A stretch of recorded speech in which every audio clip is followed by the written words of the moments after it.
What is up, my Pitchfork Lunch peeps? Welcome into Thirsty Thursday's edition of Pitchfork Lunch. Yes, I am Michael Carrigan at Diablo005_ on X, artist formerly known as the Twitter. You know it, you love it. You can check out the show live there every day, Monday through Friday, 12 to 1. Yes, it is there. And you can also check it out. I know this is so crazy. I may have mentioned this once or twice before. You can go to the wonderful world of IG and check it out at michael.carastanito.5. Yes, dot between the first and last name, .5 at the end, and then bam, there you go.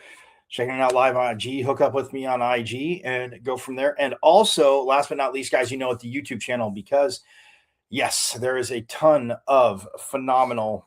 You have missed a ton of a plethora of phenomenal con reviews as we have here on Pitchfork Lunch, as you know. And yeah, that is because, you've missed a lot, but you can go to YouTube again. The channel's free. Subscribe, watch live. Yes, do watch live, but do subscribe as, like I said, you've missed a plethora of phenomenal con reviews, whether it be coaches, players, voices, insiders, analysts, alum from many different generations. And Sun Devil Nation did recently lost two alum. One was just honored this last weekend. Wrestling head coach, longtime wrestling head coach, Bobby Douglas, who of course brought to ASU a national title and the first national title in wrestling, and Zeke Jones, head coach, alum. He obviously wrestled under Coach Douglas, was his head coach, and yeah, he's silver medalist, head coach, wrestling coach, and yeah, they honored him this past weekend. But my point in saying that is go to YouTube, watch live, but do subscribe. You see my name, Michael Caratanudo. All I have to do is go. But the page is at M as in Michael, V as in Victory, C as in Champ 005 at MVC005 on YouTube, and subscribe. Because when I say you miss a lot, a ton, that would include, so you can keep watching season 3, right? Binge watch season 1, keep watching season 3, binge watch season 2, keep watching season 3. And then when we get to season 4, you will be all set to go, my friends, as you'll be all caught up. So again, go to YouTube. You see my name. It's at M as in Michael, V as in Victory, C as in Champ 005 on YouTube, and search it in all caps for some reason, because some people said they had an issue when they just sort of typed it in lowercase, which it shouldn't matter. It's the internet, I guess. But nonetheless, if there's an issue, you can do it that way. But you'll see the Pitchfork Lunch logo, which is, right there. You'll see it, and subscribe to the channel. Again, forks up to the new subscribers. Greatly appreciate it. Forks up to you. So yes, but we're going to get right to it, guys, because very shortly we are going to be talking to Coach Tuitele. Baseball, like I said, we talked a little bit more about Ole Miss yesterday. We'll talk a little bit more about, obviously, ASU. You know what they did. Obviously, Landon Hairston, another award presented to him. Getting set to take on Ole Miss in the Lincoln Regional. Yes, Nebraska is the national seed, 13 seed, and they are hosting. So, again, ASU winning a game. I mean, going to Nebraska, get a little closer than going all the way across the map, like to say, I don't know. Well, not that they would have been in West Virginia's regional, because they just play each other in the Big 12, but West Virginia or anything far east like that. So getting that win against Cincinnati, finishing third in the Big 12, as they had the 3 seed, as we know. And we'll see what they can do. But yeah, we're going to talk about that. Track and field. Yeah, at the Western Regional meet, kicking some butt. 400, doing very, very well. And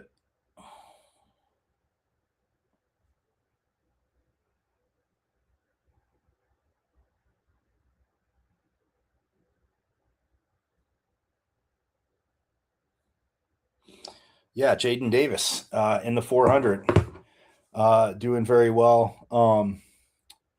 And Dayton Carlson have advanced to Friday's quarterfinals in the 400 meter. Jaden Davis, and the 800 Carlson did that. So, and again, just kicking some butt. Women as well too.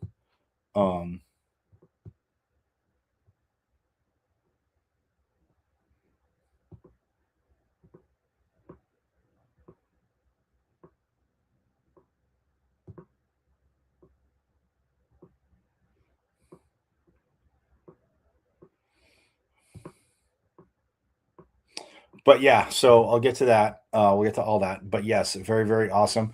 And baseball too. So, hey, we're going to take a quick break. When we get back, though, like I said, Sun Devil offensive line coach Saga Tuitele will be joining us here on Pitchfork Lunch. Been a great friend of the program. Recently, like I mentioned, had a graduation in the family. So I'm sure we'll definitely probably start off asking him about that. But yeah, a lot to get to. Obviously, this group has done a phenomenal job. So take a quick break. When we get back, Coach Tuitele will be joining me here on Pitchfork Lunch.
All right, my pitchfork lunchers, welcome back to the show. Yes, I promised you an interview, and man, it is that time of year. Not even just recruiting, getting ready for camps, but man, graduation for him too, man, and the family. So stoked he jumped on. The man that a lot of people saw, obviously, Max Ionichor get drafted by the Steelers in the first round, which, like I had said to Coach a few times, maybe having a homer show. They're all first round picks to me. They all should have went in the first round. But that being said, the offensive line coach for the Sun Devils, Coach Tuitele, joining me. Coach, hey man, thanks so much again for taking the time. I got to start with this, man. So obviously your son graduated high school. Congrats to that. I know all the family was here. What was that weekend like? Well, first of all, it was my firstborn out of four, so Nice. it was special to me. You know, it's your first one, and we had all my family and all my wife's family here, so we had a lot of work. And Kenny allowed me to have some family time. It was awesome, and so it graduated last Thursday, and Kenny allowed me to be able to be with my family and celebrate my boys' graduation and hang out with the family. And it was good. It was fun. It was tiring, but it was all worth it. Yeah, I mean, and I know every kid always says that they're their parents' favorite to the other siblings, even though parents always say there's not. But like you said, man, I mean, yeah, special when they all do something. But the first to graduate, your oldest to graduate high school, that'd be pretty cool. That's obviously a lot of fun. So what are his next plans? What do you guys got going on? He's coming to Arizona State. He's going to the Barrett Honors College. He's study aerospace engineering at the Ira Fulton School of Engineering. So we're excited to keep him home. Well, hey, I always knew obviously you could mold. We saw obviously molded offensive linemen, but molded smart kids too. Engineering, there you go. Put us all. Hey, like I always tease my friends at ASU that were engineer majors. I'm like, hey man, just put us all on the moon, man. Just build a community up there. Put us all on the moon because we all know you're that smart. So man, that's awesome, man. Congrats to him, but congrats to you guys. That's awesome. And I mentioned Max obviously coming back here, but man, the first round, I know everybody said, oh, they saw the Senior Bowl stuff.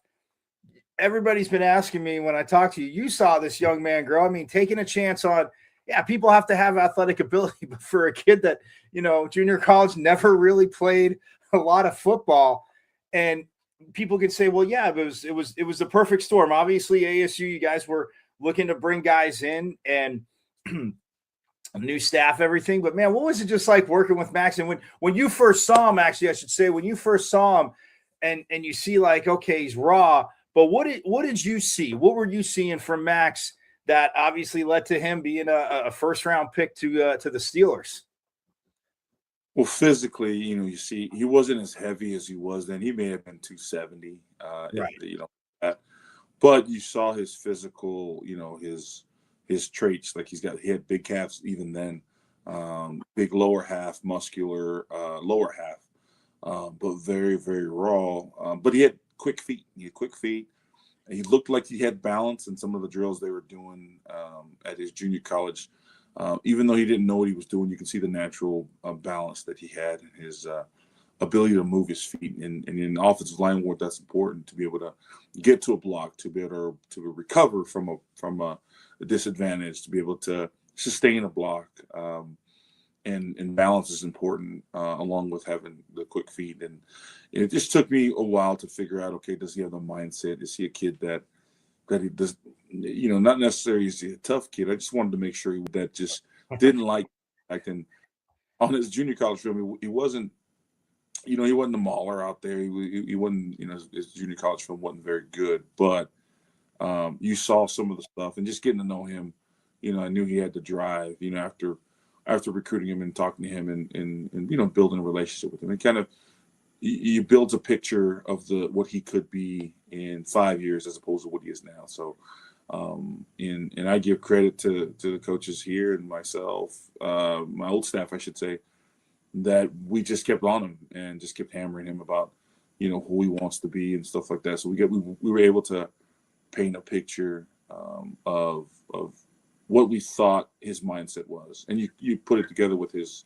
natural athletic ability, we felt that, he was worth a shot.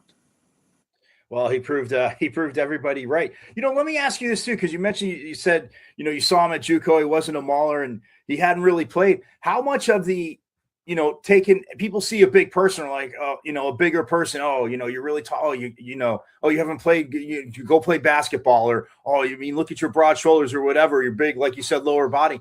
But how much of him just kind of taking that plunge to I'm not trying to oversell, but just to kind of have, I guess, inner courage and the guts to just go out and play a game where you said people are expecting something from him. But like you said, I mean, on the film, it's like half one thing you see and half another thing you see. What do you think that also says about him too? Just to have that, like, all right, I'm going to go do this. I've never done it. I mean, I'll give it a fair shot, but it might not look pretty in the beginning.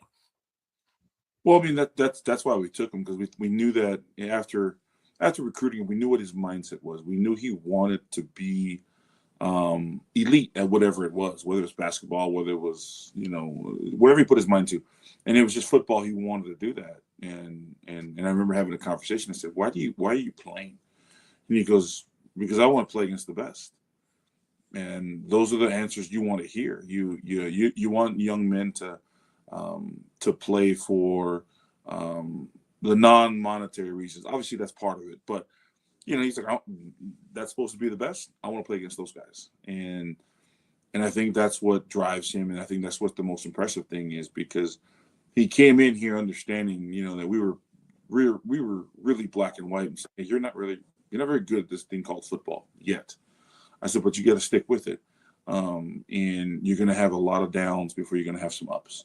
But those are learning, those are lessons. And he did. And so, a testament to him is that he chose the hard way. There was other schools supporting him that were saying it was going to be easy for him, and you'd come in and start and this and that. And he kind of saw through it. And that's why he is what he is. Right. He saw through it, and he said, I'm going to be pushed. I want to go to somewhere where they can not only develop me, but they're going to tell me the truth. And he felt in his heart, like, I'm not very good yet, and it was getting cloudy when everybody was patting him on the back, telling him he was good.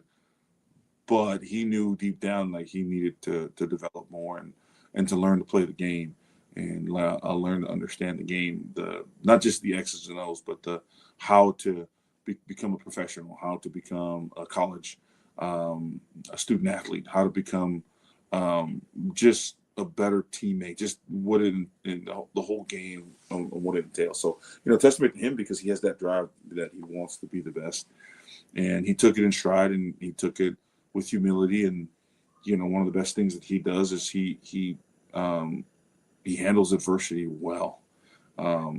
He's never up, he's never down. He just learns and then moves on, but takes those lessons from those tough times. Yeah, I mean, I know you coaches always talk about like the stick-to-itiveness and the mental side too, because it's like not only are you teaching him the athletic way, and again, not that they don't in junior college, but obviously it's a step up, as I know, having covered the JUCOs, but being in the film room, getting the mental part of it, like it's awesome. Obviously, what you guys did. So to wrap that up, obviously I know Hines Ward, obviously Coach Ward back in Pittsburgh for the draft. But when you saw him drafted, what was your reaction? And I mean, what have your conversations been like with Coach Ward for him just to be there and see both obviously Jordan and Max come up on that stage? Well, it's funny, Ed, is in that I was fortunate and blessed to be able to be a part of his draft party. Myself, Coach Ty Barrett, and Coach Marcus Arroyo, we all went down there. And that's right, because he did, yeah. And his phone rang, and Coach Barrett and I were standing next to each other with Max, and he kind of showed us the phone, and it was a Philly number.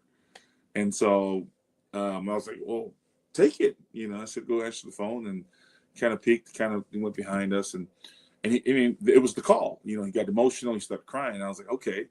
In my mind, I thought it was Philly, and then I saw that moved up in the draft, and then I was kind of waiting around. I was like, shouldn't we be sitting on the couch? And looked at the ESPN guys or whatever that film crew. I was like, hey, should we grab the family?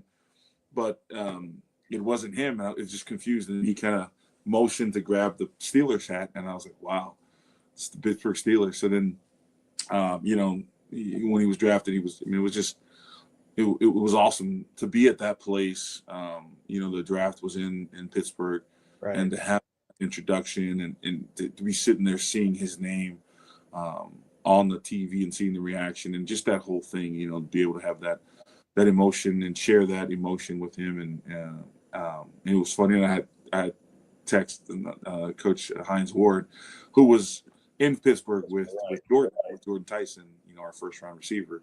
And I was like, "Did you have any clue?" And he just, smiled. And he goes, "He's just part of the brotherhood." And he talked to Max and let him know what it meant to be a Steeler.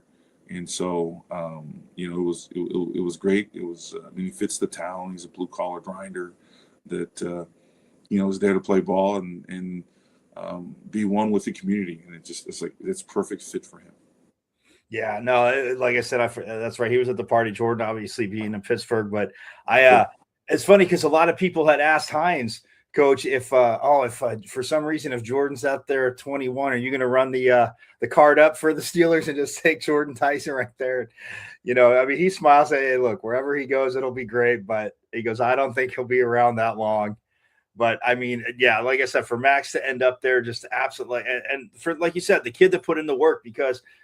And I've said on, people asked me on shows, even just recently, like, man, like this kid, I go, yeah, junior college, and he was raw, hadn't really played, but I go, in a way that's as challenging as it is for, a position coach, offensive line coach in this case, and the staff. I said, but it's great because, you get to mold them. You get to see how they're going to work, basically, like you said. So I said they get to work with you. So that's obviously a great thing to come to, my alma mater school, Arizona State, and Rocket. But let me ask you this. Obviously, winning breeds success, and the recruiting trail, like all you coaches have said to me when I've asked. Now, as you're winning, it gets more and more, I say thick because more people want to come here. There's more stuff to obviously sort through. But when you're going into these homes now, for you, talking to these, offensive linemen, or even, other players, or with other coaches, other positions, but what is it like now?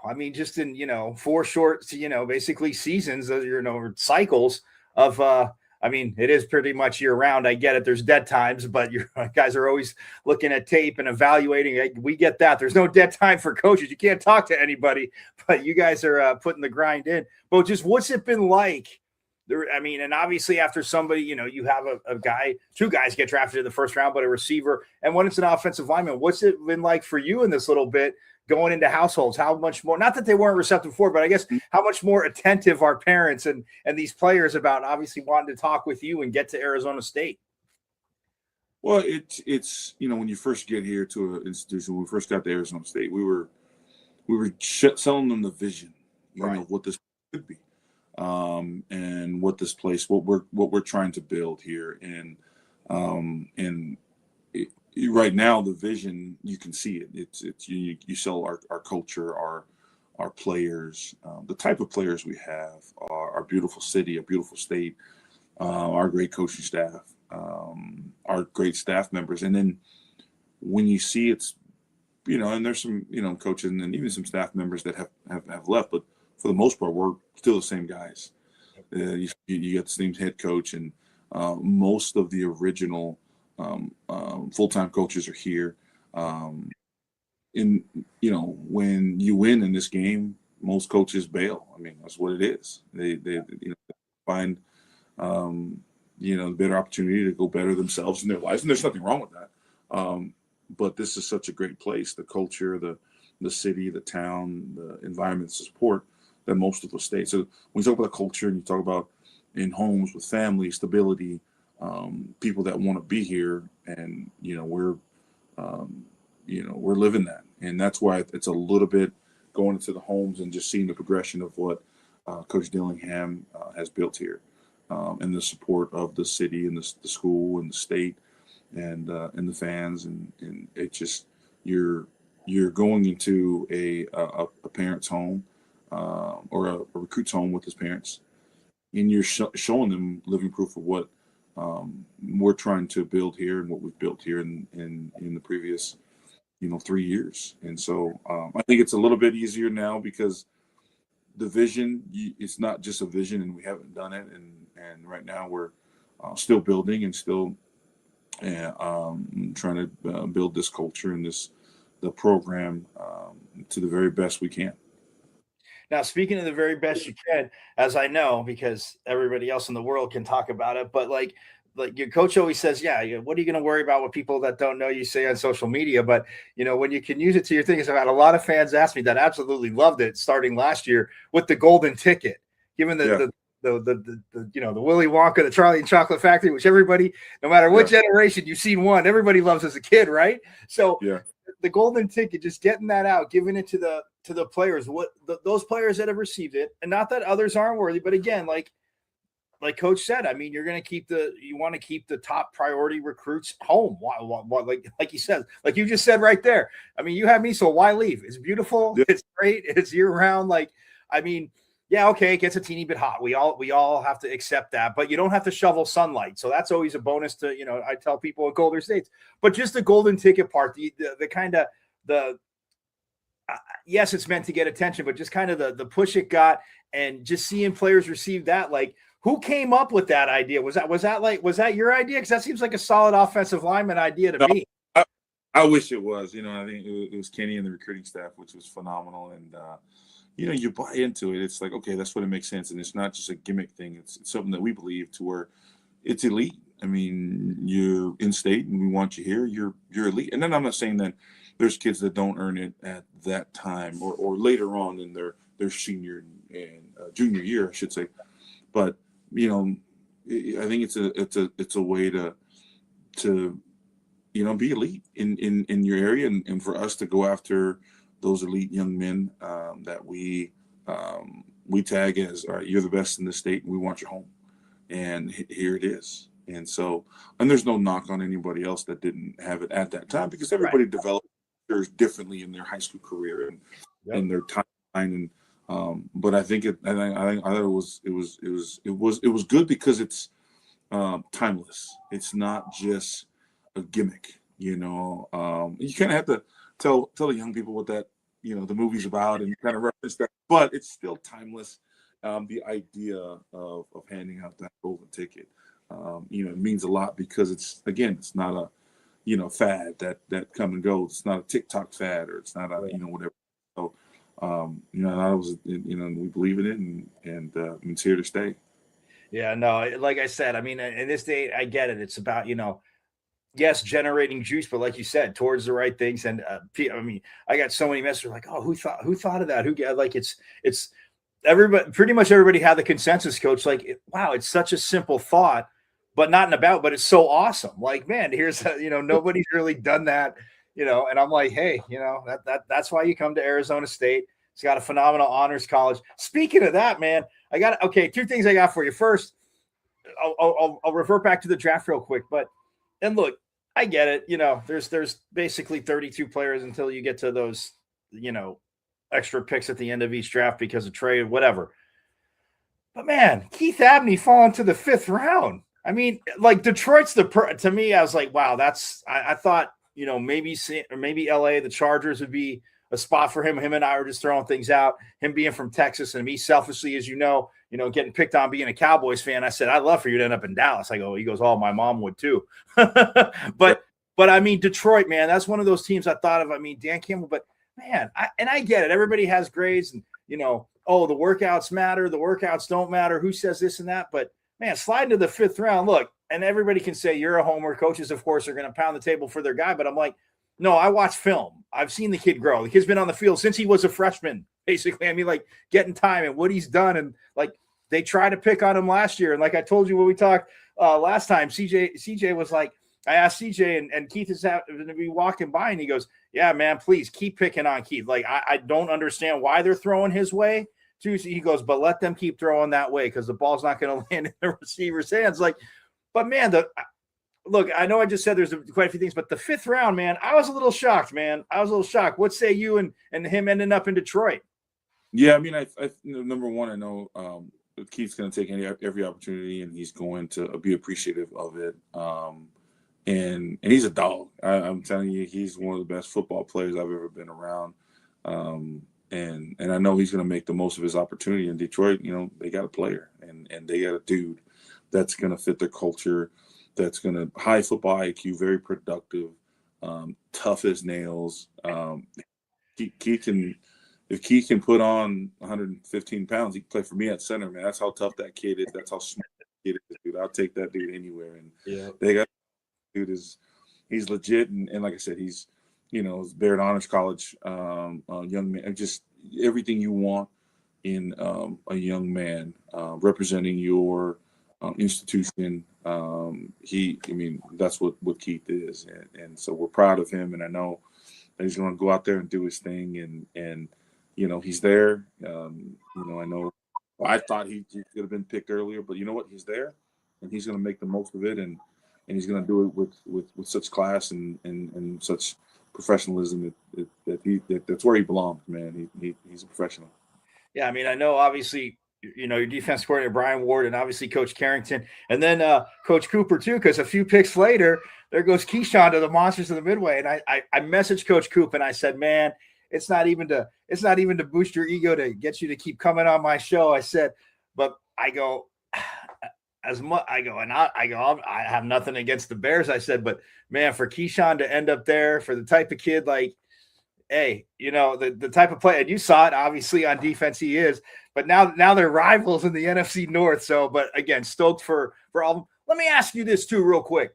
Shimon Mateer, obviously, I know an undrafted free agent, and yes, with 7 rounds, it's not like back when, back in the day with the specials I saw when the NFL draft was, 12 rounds. So obviously a ton more people get drafted. But man, Shimon Mateer, I get as a tight end, you catch the ball, but I mean, as a blocker, what he did, how he grew the last few years. I mean, working with Coach Mons, obviously, but working with you as well, working with the offensive line, like you told me. And I mean, I was like, man, and then I started paying attention. Like, if he's not doing something, come and take extra reps with the O-line, doing the little things like you said.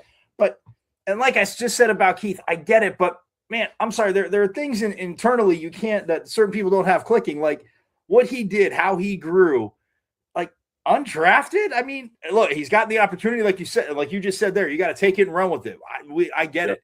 But man, that was a shock to me just because of in the 2 seasons he was here, just how much he grew, not just as a receiver, but as a blocker. And, like I told you after the Mississippi State game, like pretty much the whole second half of the broadcast, anytime they showed a replay, the analyst was like, man, I mean, I've never seen, like, this is unbelievable from a tight end. Kept talking about Shimon, kept talking, and like, the line, obviously they're doing a great job, but look at this tight end getting downfield. I mean, look at this block, like, and undrafted. To me, like I said, I know it's a homer show, pitchfork lunch, this, but even being a realist coach, like, that's draftable right there. Not just one game, the whole catalog from Shimon.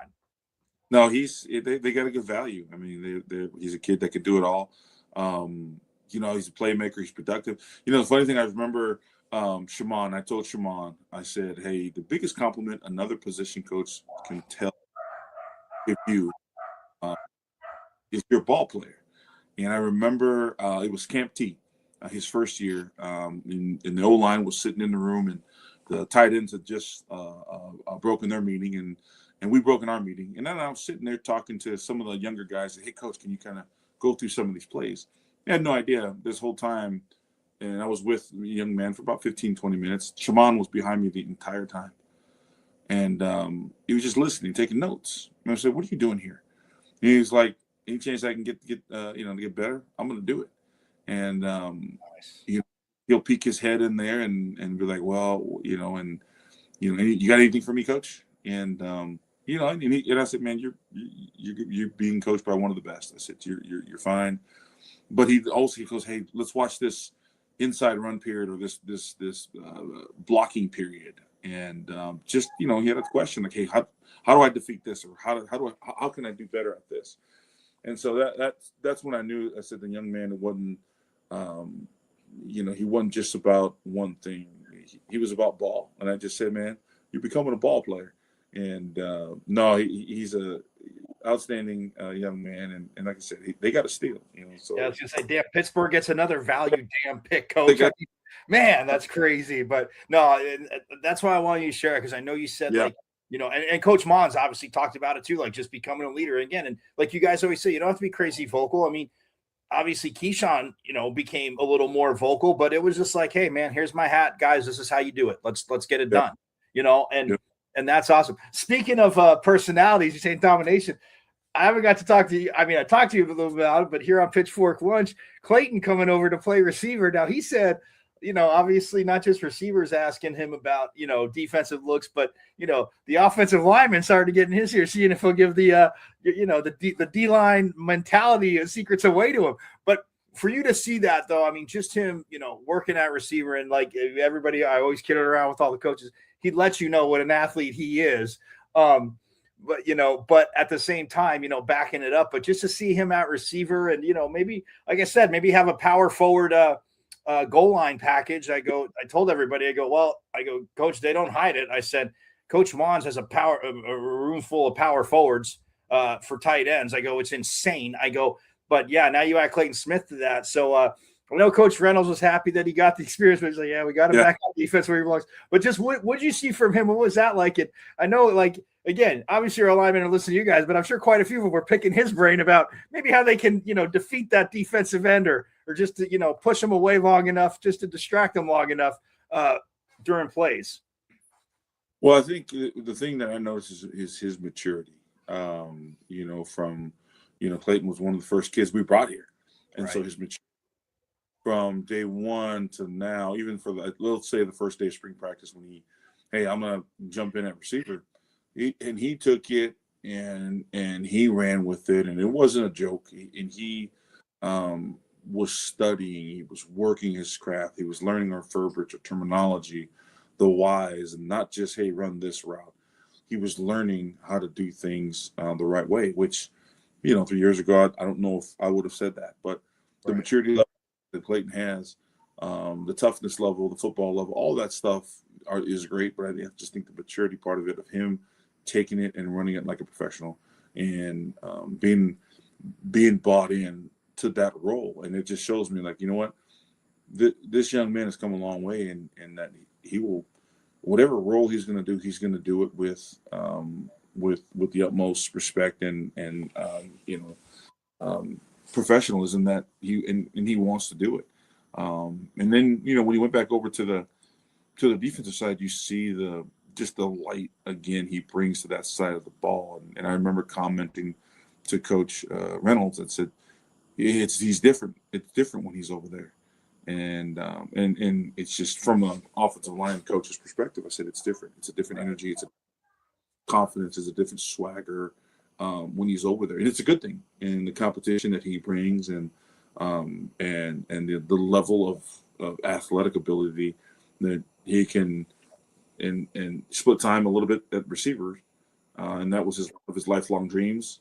And then go back over and do what he does best and do it better than he has in the last three years, which in his short, the last couple of weeks of spring ball. So, I'm a big Clayton Smith fan. I love the young man. I think his future is going to be bright. And like I said, the maturity part of it, take the football and all his athletic ability out of it, just the maturity part of it, of him, of being understanding what it takes to be successful just in life, and not just football, but just in life.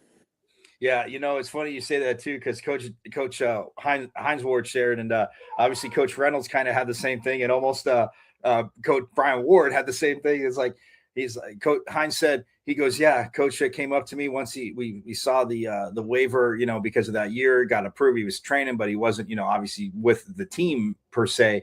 But comes back, he goes, hey, I got a project for you. And Clayton's gonna come in, you teach him receiver. And Hines said, I just smiled, whether I thought it was crazy or not. I just said, yes, sir. And Coach Reynolds is like, well, he was gonna spend half time. But I was teasing Coach Reynolds, Coach, you'll appreciate this. I go, once the second I go, because he's obviously very capable, he gets picks up a fumble or gets a strip, it's a strip sack, and he picks up the fumble, runs it in for a touchdown. He's going to be in Coach Ward's ear, Coach Dillingham's ears, like, hey, get me in on the goal line, man. I need my double. I need my double for the touchdown. We threw him from early in spring ball. We threw him kind of a drag route, and he caught it. He looked so natural catching the ball. And I said, hit that big son of a gun the ball, But it was good to see him, man. It was good to see him out there on the offensive side doing his thing, and then jump back over and he never missed. I know, seamless, and that's in all sports. You know, especially in different sports, because I mean, like I've told you before, I grew up playing soccer, and people get very, you know, as an athlete, you get territorial to a position. Like, no, he's not. That's mine. But like, coach needs you to maybe play somewhere else. And back then, and again, not that athletes weren't adjusted, but a lot of times you might move somebody over, but it's like, oh, okay, we might have to surround them with this to, you know, they can play it, but we got to protect them. Now it's just the depth, and you know, I was talking about on the lights out show that I was on about, I go, yeah, you know, offensive linemen, like they come in, they play the position, but I said that's one thing about, you know, yeah, Max was out playing right tackle, but you know, when they're learning, like I go, they move guys around. I go, Coach Cooper, told me one of the best things, you know, that first year with the when Keyshawn and like Cyrus came in, he goes, you know, a lot of you know, these guys, he goes, I got them very comfortable with being uncomfortable right away. I made them, obviously, he goes, break down. So he goes, but I said, but it's not about being uncomfortable, it's about, you know, seeing what they can do at positions. Yeah, you want to get a base with a position, but they move them around, make them uncomfortable. So with Clayton, let me ask you this, because nobody ever seems to say yes, or some say they're okay with it, but from far away. Has he asked you to go looking for snakes up at Camp T? Because nobody wants to go snake hunting with him. I'm thinking of doing a story on that. You know, but I'll be walking behind him most of the time to make sure that, you know, I mean, I'm not crazy scared, but and I know he's a pro at it. He takes his equipment up every year. But would you go snake hunting with Clayton? Hell no, I won't go with Clayton with that stuff. You know, it's funny. You know, Clayton, Clayton's been here a while, and he's like, Coach, I'm a country boy. I said, whatever. Okay, Clayton. And then, you know, you see his animals and his exotics and stuff. And we had taken the O lineman, D lineman to a donor's house last year, and in the summer, and they had some horses. And so, you know, they raise horses or whatnot, and it was a great family. It was a great opportunity for our guys to look at it. I was like, all right, y'all look at the horses, and we'll go eat, swim, and we'll have fun, and that's it.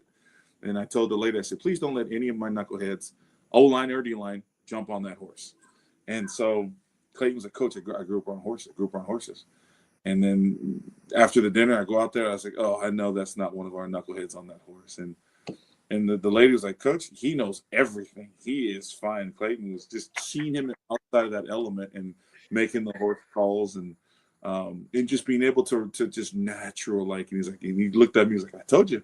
I'm from and no, but to answer your question, hell no, I'm never going snake hunting with him. But not that I don't trust him. I'm just terrified. Exactly. But, No, I mean, look, and Brad Denny told me a funny story. There, he was talking to him on the Speak of the Devil's podcast for him, and he's like, "Oh wait," he's like, hold on a second." He's looking at one of his bigger snakes that kind of gotten out, not like of the house, but like he couldn't. So he's like, and Brad's like, "Yeah, you might want to go get that." And then one time, Troy O'Meary shared the story of he came over to Clayton, said, "No, cool." Clayton had a snake around his neck. And as he answered the door, Troy sees it. And Troy, yeah, he used that wide receiver speed. He said he was about 50 yards away. And Clayton's like, "What are you doing? Come back. It's fine." I'd have been right there with Troy. I would have bolted out with Troy. Exactly. All right. So lastly, I get you out of here on this, Coach. And again, thanks so much for the time, man. You know, I greatly appreciate it. What I know camps are coming up. Obviously, the camps are coming up. That's kind of like the end of a little bit of, you know, summertime. You guys get a little bit of obviously time away, which you definitely need. I know I say always breaking down stuff, but I'm sure the significant others in the family are like, "Stop it, Dad." Like, but the camps are coming up. When are the camps? And because I mean, I've been talking about them, but what are you looking forward to at the camps? And when what are the dates for those again? So our camps, our senior camps start next Tuesday. I believe it's the 2nd. Okay.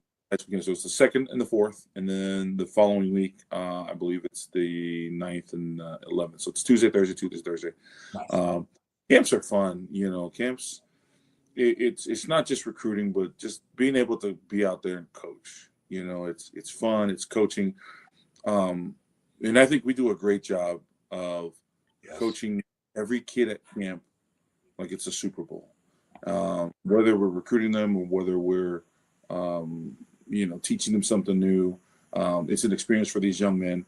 Obviously, everybody has dreams of playing at an institution like Arizona State, and we obviously can't recruit everybody, but we want to make sure their experience it's going to last for them, and whether they come here or not, and they're going to leave here saying, "Man, you know what? I got coached."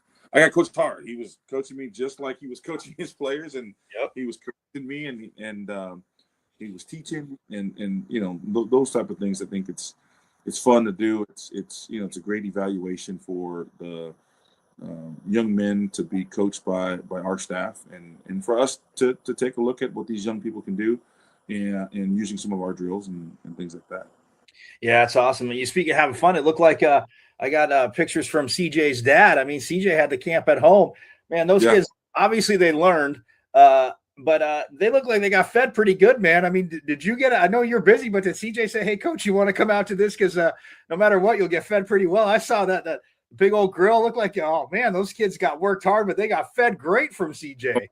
No doubt. You know what's funny? It's like those kids like CJ and those young men that put on these camps for the youth. It's a great experience for them. They always come back like, man, I don't know how y'all do it, coach. Some of these kids, man, they don't listen. But I said, man, that's the beauty of it, is to get someone to do something that either, number one, they don't believe they can do, or they just physically don't want to do it. And for you to get them to do something in a camp situation, it takes patience. It takes a lot of, but it puts joy. It's like, you know what? We were able to get this young man to accomplish something that he didn't want to do it, or he didn't think he could do it. And but it is hilarious seeing all these kids, especially when our players are working our camps, and we look at them and they're trying to explain the drill or explain the technique, and they'll look at us like, coach, what the heck? I said, hey, it's not as easy as you think there, buddy. Yeah, exactly. Like I always said to you before, sometimes when he clicks for an offensive line in any position, they turn around, they're like, oh, coach knows what he's talking about. Obviously, you guys do.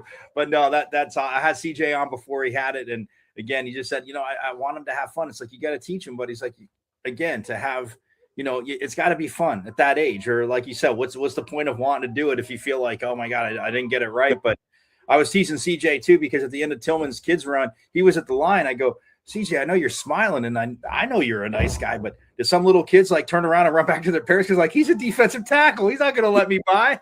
He goes, there's a few that turned around, but for the most, I go, no, dude, it's again, everything you guys are involved in, like you said, coach says, hey, working harder than anybody, having more fun than anybody, and again, it rubs off. But I'm glad you said that, because again, as somebody that's not, obviously not at your level, but coached, and when kids like, when I'm trying to teach it, I was like, man, how did our coaches do that? I'm like, I guess they knew what they were talking about. But hey, coach, again, thank you so much again for jumping in. I greatly appreciate it. I look forward to sneaking out to the camps and then checking it out, because like I said, I love seeing like I said, of course, kids are like big on, they want to work. But and again, congrats to your son, again, an honors college engineer. So another person putting us on the moon, that we get to live on the moon one day. So I'm all for it, coach. But thanks so much again for taking the time. All right, appreciate you, brother. All right, that's Coach Tuitele again, man. If you guys want to offensive line, I mean, again, it's the teaching of it, and him being at Army again. Didn't bring it up again because we talked about it every time he's been on here, but being at Army, absolutely awesome. So we're gonna step aside. When we get back, though, guys, we'll have more. A little bit more Pitchfork Lunch coming up. We'll talk about what Coach Tuitele said, camps, and plus, obviously, baseball getting set for the Lincoln Regional Softball. Phenomenal season, just electricity. Football and volleyball. Coach Dillingham, Coach Van Neal. I mean, obviously football being the big king, it, but got it going. So we'll step aside on more Pitchfork Lunch coming up.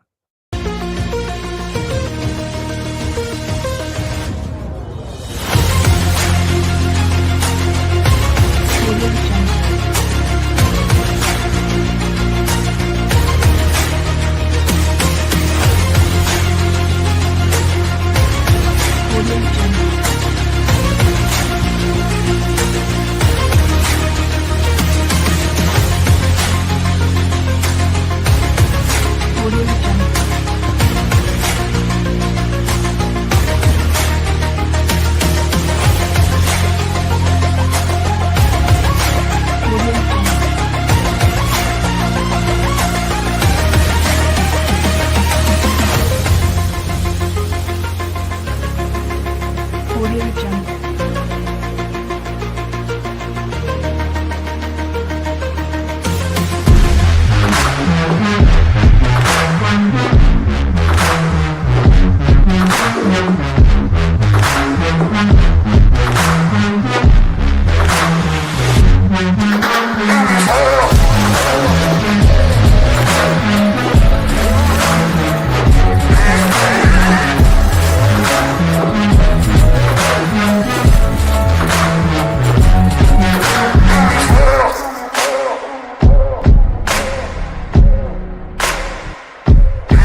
All right, back here on Pittsfield Lunch, man. Forks up to Coach Tuitele. Absolutely awesome, man. Thank you again. Appreciate Coach taking time doing that here. I mean, talking there obviously about Max graduation of his son, honors college engineer, and again, people will say, "Oh, you're too corny," but I'm telling you, man. Hey, they got to the moon. At some point, maybe we could have people living on the moon. Who knows? Who knows? That being said, though, absolutely awesome, man. Forks up to Coach. Always appreciate him taking the time. Again, talking about the golden ticket, the camp's coming up, like you said too. Always, very awesome to watch. So yes, big fan of that. So yeah, but yeah, like I said, stoked with again to talk to him. Obviously, Max. I mean, again, project, but athleticism. You saw it, and him buying into other coach, recruiting saying it was going to be easy. It's or he's going to start and all that. He's big, he's athletic, but and like you said, you got to sort through it as you're being recruited. Yeah, not calling those coaches. I mean, they were, I'm guessing, definitely going to start him. But again, so stoked for him, all the awesomeness there. And again, Coach Tuitele keeps rocking it with the offensive line. Again, like you said, working with, a guy like Shamantu, even tight end, working with Coach Mons, working with Coach Iguano and the running back. Like, it's just, again, the well-oiled machine. And like you said, the coaches being there. So again, thanks so much, Coach. Forks up, man. Look forward to obviously talking with Coach Moore as time goes on and all that good stuff. So, but baseball, hey guys, I didn't mention this the other day. As you guys know, that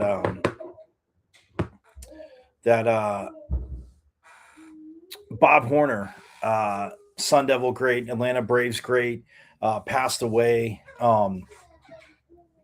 over the weekend, this past weekend, and the obviously the Braves had a had a statement, which I will give to you real quick. But Bob Horner, this is crazy to me, guys, because ASU has had 4 number 1 overall picks: Spencer Torkelson in 2020, Floyd Bannister in 1976, who was a left-handed pitcher, Rick Monday in 1965, who was an outfielder, and of course Bob Horner, who was a third baseman, just like Spencer Torkelson in 78, and that is the most in NCAA history. Which is crazy because you think, but again, number 1 pick being tough, and they've drafted, for years, obviously, a high school kid could have been taken number 1.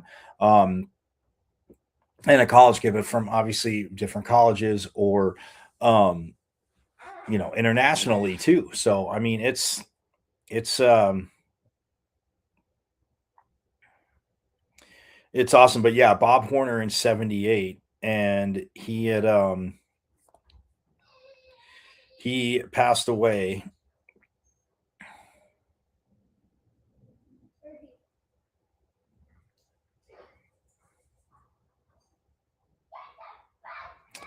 Like I had told you, and it was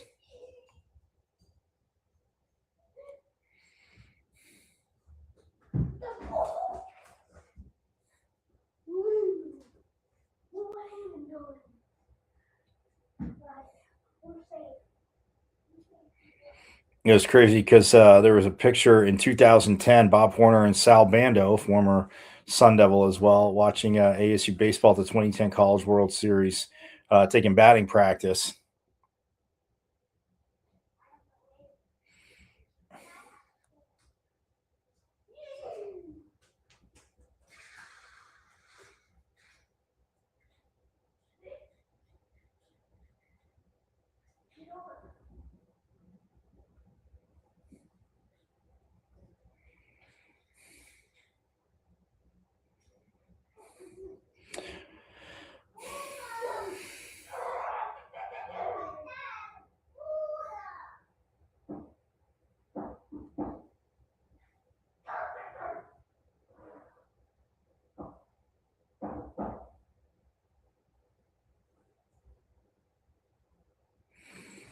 But yeah, and I mean, the fast thing is said, Sun Devil baseball obviously was sad to hear about the passing of Sun Devil Athletics Hall of Famer Bob Horner. Horner helped ASU to 3 consecutive College World Series, my friends. Yes, 3. Uh, including the 1977 National Championship, and it was named the most outstanding player of the College World Series.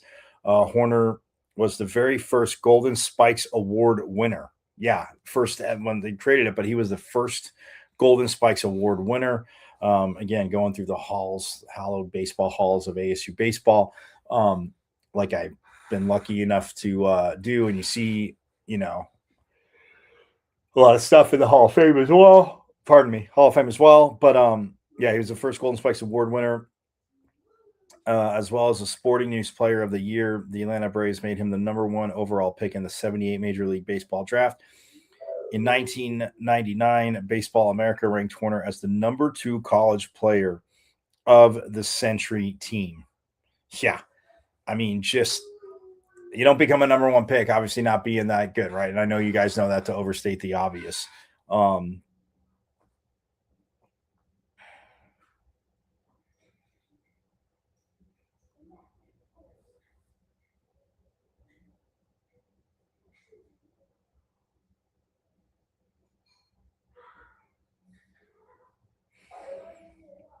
um,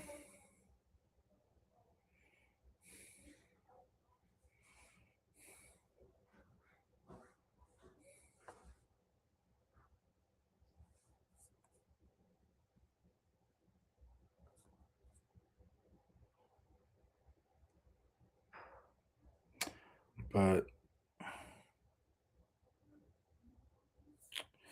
I will get you to the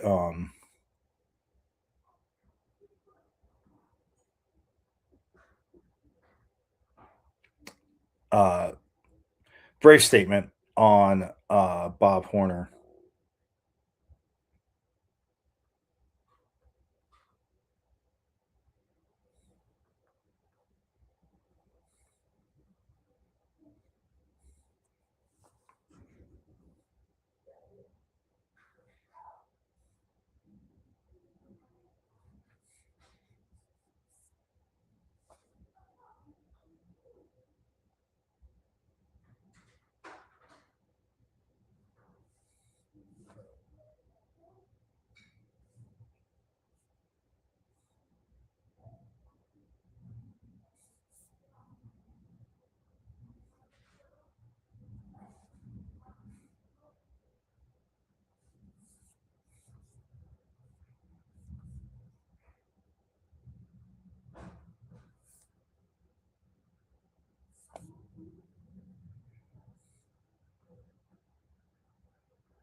Yeah, so the Braves, but he was the first overall pick in the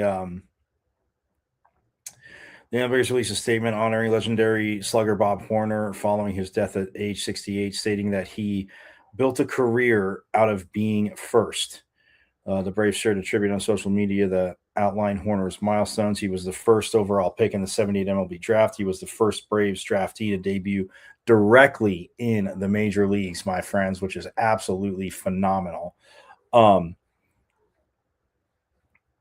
without ever playing in the minor leagues. He is the first Atlanta player to hit 4 home runs in a single game, achieved against the Expos in '86. The team concluded their statement by offering sincere sympathies to his wife, Chris, his 2 sons, Tyler and Trent, and his many friends and fans across the baseball community.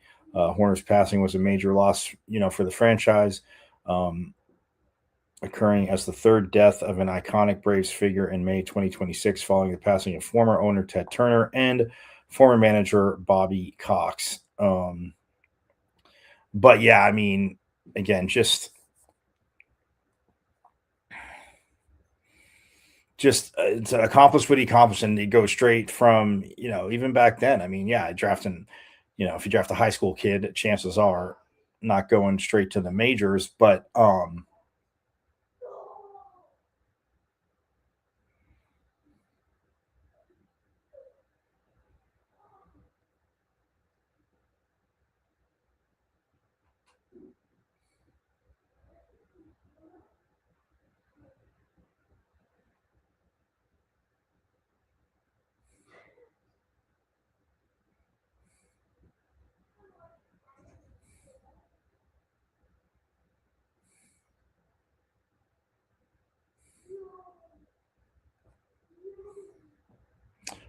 yeah, I mean, look, just all that he accomplished, again, just absolutely awesome. And then Bobby Douglas, I mentioned on top of the show, he had passed away back in February. Sun Devils, they just honored him last weekend at the Santan Ford Club.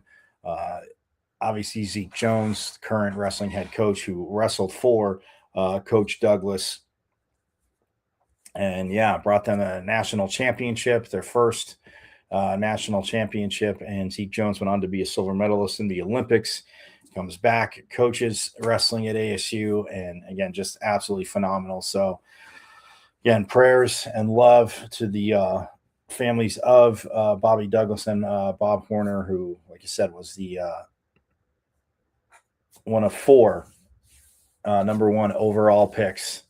Both the last 2 were third basemen, Spencer Torkelson in 2020, and then Bob Horner in 78.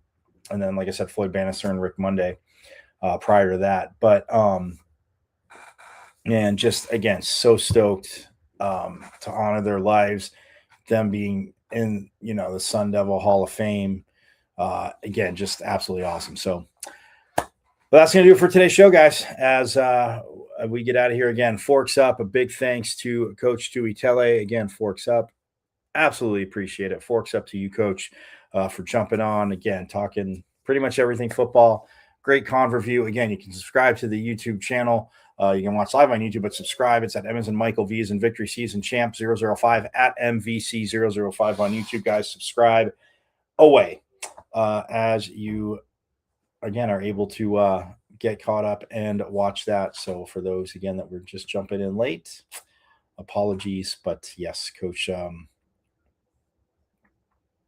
But yeah, Coach Tuitele joining us. So, like I said, that'll do it for today's show. Again, I'll see you tomorrow. Same bad time, same bad channel. We'll preview even more. Get you ready. We'll talk a little bit of Women's College World Series. Obviously, softball going on, but we'll talk about regionals for men. We'll talk more track and field, obviously, as quarterfinals coming up tomorrow for the Western Regional. And it's been pretty awesome for Sun Devil track and field. Phenomenal, of course. Forks up to them. So, yes, thanks to reigning back-to-back Big 12 champs, women's volleyball. It is hashtag our states. They always reminded me to always remind you that, yes, it is hashtag our state. Team down south. That's for you to know. So, again, looking forward to a baseball tomorrow. Again, thanks to Coach Tuitele. Looking forward to the football camps. Again, get out, get involved in those. And wrestling camps coming up too. Volleyball as well. So again, summer coming up. Summer's here for the kids, but the camps are also here, and you can check it out. So have a phenomenal rest of your Thirsty Thursday. I hope we quenched a good amount of that Sun Devil thirst, but of course, there's always wanting more. So I will see you tomorrow. Same bad time, same bad channel, and you guys know it. Go Devils! And as always, Forks Up. I went to Arizona State. Right. I'm a Sun Devil, man. 27-yard line. That's a great call. Play fake. Plummer will put it up. Throws over the middle. Pull. Touchdown. Red flag. 3rd down and 5. Levis swings it to Scatteroo. Scatteroo breaks defenders. Here he goes again. Another Scatteroo is the running back, and he is immediately met in the backfield, runs through the contact, and then throws a shoulder for good measure.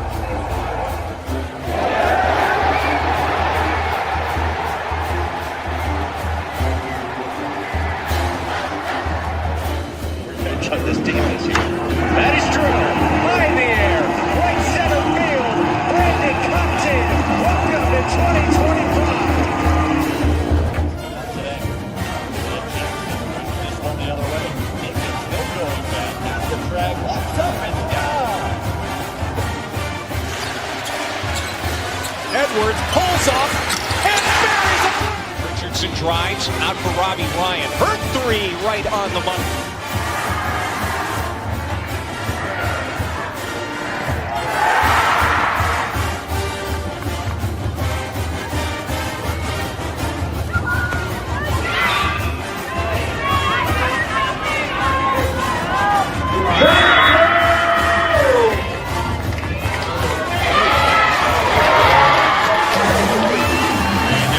Takes his shot for Darby. Flag out. Doesn't matter.